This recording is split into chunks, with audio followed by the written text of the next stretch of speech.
Oh, gosh.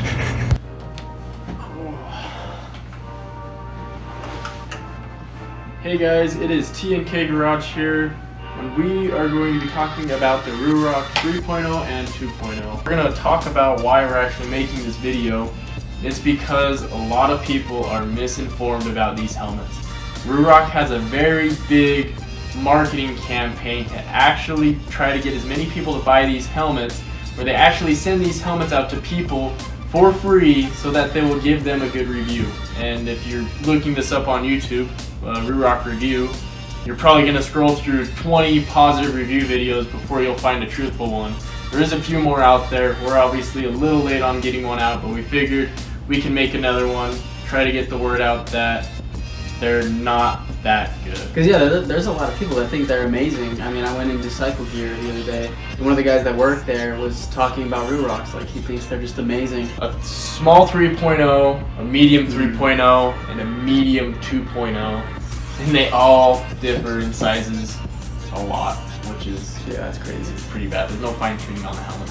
It's like a trap. I mean, you look it up and there was a cop that right came on up to us the other day. Is that a Ruroc? Is that that new Yeah, one? exactly. You know, he had to stop. right out. on Google. They're saying it's a crazy. high-performance sports helmet, Mhm. and it's Oh yeah. it's just not. Move on to the good. One thing I really liked about the helmet, which I mean is going to draw everybody in, is designs. They have tons and tons of designs. There are artists there make good-looking helmets, Oh yeah. and they're different-looking helmet. They don't look like your normal helmet. I mean, you don't see a helmet that looks like either of these two out there very often. I mean, their visor's just different, their shape's a little different, the mouthpiece is different. They just That whole side vent looks pretty dope. Looks pretty they dope. stand out from the crowd. They do look like good helmets. Another thing is they actually are a carbon fiber shell. And as far as I'm aware, it's one of the cheaper helmets for a carbon fiber shell. So they're super light. They are really light. You know? It's actually, as far as our research is done, it's actually the lightest helmet on this table right now. Which is surprising. Which, yeah, I mean, you wouldn't think that. And then the last thing, I know only 3 things for a good list isn't very good, but they're Bluetooth. They did make a really cool Bluetooth. This is the 2.0. It actually slides right into the back right there. I know you can't see it that well, but it's this little kind of triangle piece. This one screws in. It's the 2.0. All your Bluetooth's back there, and it comes with a whole system. You do have to buy a Ruroc system to put it in, or you're just putting it in like a normal helmet, or it comes with a little side piece or whatever you kind of buy. And then the 3.0, they improved it a little bit, got bigger buttons, made it a little easier to install. It's magnetic instead of screws. It's cool. But it's not worth it. I always had to, I have this one and another Shoei. These are the helmets I wear. I have this one and another black Shoei, and I have to stick a thing on the side. Yeah. And seeing you with these, it made me want one. I was getting ready to buy one of these, I'm not gonna lie. Yeah. And after him getting the new one and us finding out a little more info on him, you just wearing them and trying them out a lot. You gotta do some research. So I wore this one for about a whole riding season, and this one was about a month and a half. Daily riding, almost every day I could, going out on 2-3 hour long rides, anything from 5 minutes to 3 hour long rides. We'll move on to the bad list. It's quite a bit bigger. The number one complaint that I've heard a lot about on their Facebook group, on any group you go, and you probably won't find it on their Facebook group because they actually generally delete anything negative. Again, part of their marketing, they don't want negative stuff in their group. They actually delete any negative stuff, but it's how noisy they are. And when you ask them about this, they'll go ahead and tell you it's a carbon fiber shell, and that's just how it is. It's noisy. I think that is probably one very good helmets. I went out and bought this guy. This is a carbon fiber helmet too. It's a AGV Pista GP RR. Very nice helmet. I mean, there's not too many. I mean, these are what the MotoGP versions. They're nice helmets. It's like the Rossi helmet basically. It's not the. It doesn't look like. Yeah, the it's Rossi not the exact helmet, one, but it's same it's pretty helmet, similar to what he basically, uses. Yeah. And obviously we have a Shoei. It's the X14. Very nice helmet. Also used in MotoGP. Not carbon fiber though. It's not carbon fiber. Surprise. Yeah. But after realizing that this one's quieter than this one, and obviously you're gonna say, well, this one's more expensive, and this one's this, and this one's that. But they actually put these side vents right here, which you can kind of tell. And as far as I've noticed, they don't do anything. They don't give you any more cooling. They don't wind you down. All they do is make this super, super loud whistle noise right in your ear. And he's only taken the helmet out a couple times, and he can already tell you that is the most annoying, most ear-aching sound. If you're not wearing earplugs, you'll get home. You'll always have that like kind of deaf, quiet sound in your ear where you just can't hear right for a while, especially if you go out for a long time. It's terrible, honestly. All I have is Shoeies right now, and I haven't worn earplugs once. I drive a 600 CBR, and I haven't felt the need for earplugs yet. Wearing this one just for one ride, I wanted to put earplugs in so bad. It's just probably it's so noisy. 2 mile ride. Yeah, I probably did all in all 5 miles. Another complaint that comes up a lot on their Facebook that they will delete if you put it on there, and it's their chin curtains. They don't want to address it because they apparently can't fix it, but this front piece right here actually comes out very easy, and there's almost no way to reattach it. It actually kind of like bends. You can kind of see the clip there. It's like bent where it will not clip back in. And they will not address this. They delete anybody's comments that has anybody to say about it. And the funny thing is, so that's the 3.0, this is the 2.0. They managed to make a chin curtain that'll stay. I mean, you can see how much kind of pressure I'm putting on it. Obviously you can pop it out, but I'm putting some pressure on it and it's staying there. It's not just gonna fall out. So you make a chin curtain, it works for your first version, and then for some reason you go with some random different design that totally fails and you won't address it. I'm gonna say, if you're riding with these helmets, go buy yourself a pair of earplugs. If you're dying on having to have this look, go invest in some earplugs. They'll be deaf within 3 riding seasons, not sooner than that. But they keep coming out with new designs for their helmet. I mean, just recently, probably a few days ago, they dropped a Batman and a Joker.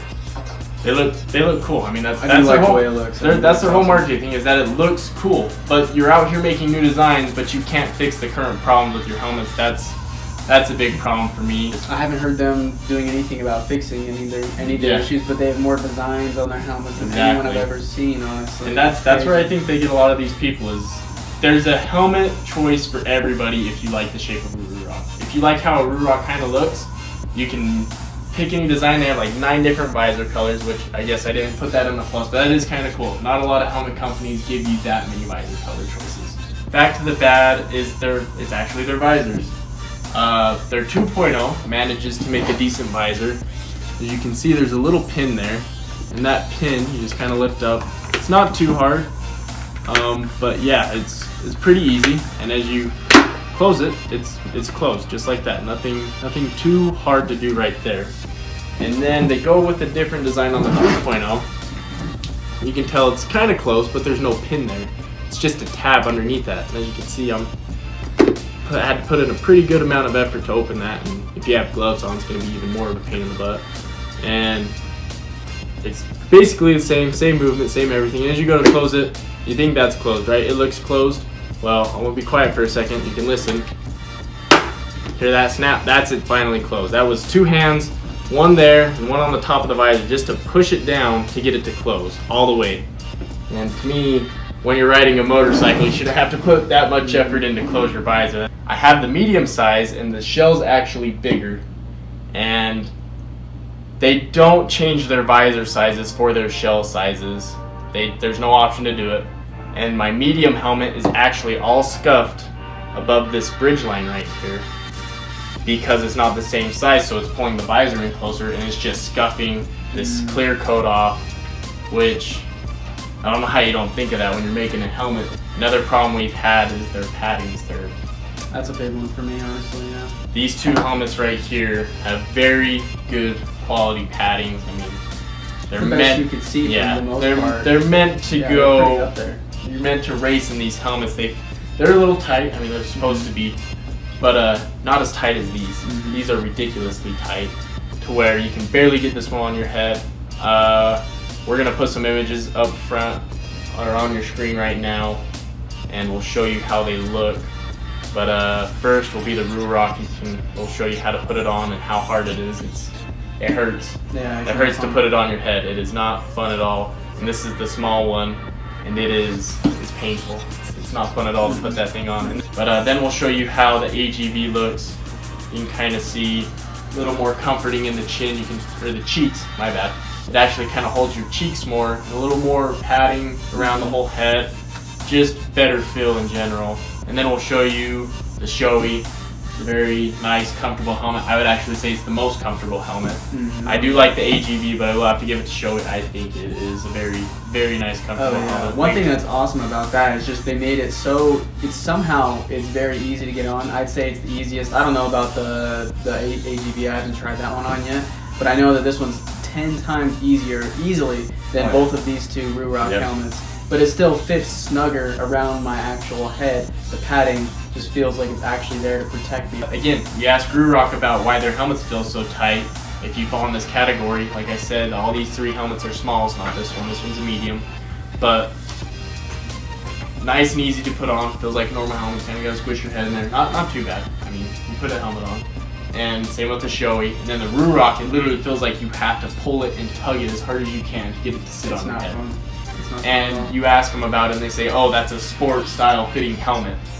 Well, we have 2 of the highest class sport helmets here, or 2 of the higher tiers. Yeah, sure, yeah. These 2 helmets on the ends, very aerodynamic helmets. They feel great. You can be going pretty good speeds with very good head stability. Oh yeah. These ones you start to hit about, I'd say what, 60? You can already kind of feel them starting to tremble a little bit. Oh yeah. And I mean, these are actual sport helmets, and these guys want to claim that they're sport helmets, but they're just not. Yeah, they're not rated to go on the track, and honestly, thank goodness, because that was another thing. Again, they're not rated to go on the track because they have these. As far as I know, the only reason is because they have these locks. They're nice and bad at the same time. They're not as strong as straps themselves. If you look at a double D-ring strap, it is actually stronger than the Fidlock.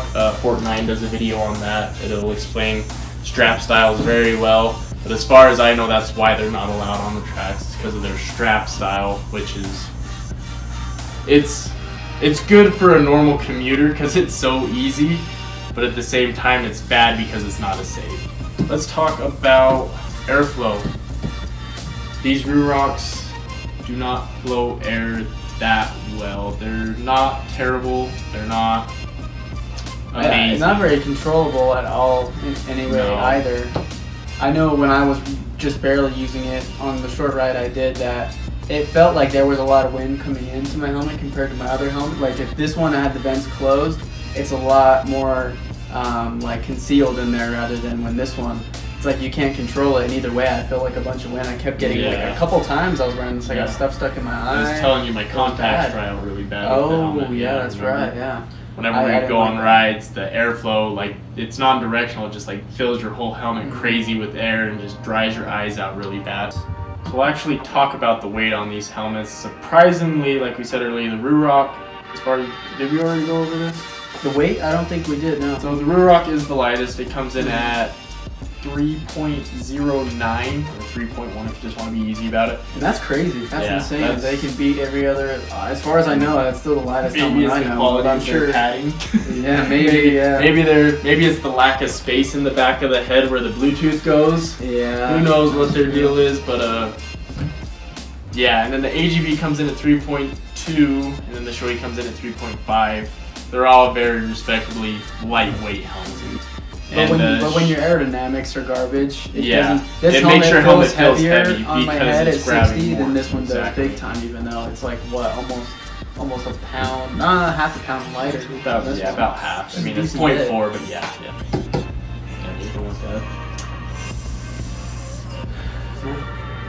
Do your research. Buy a good helmet. Just don't look up Ruroc because they'll say they're great helmets. This is T&K Garage. Out.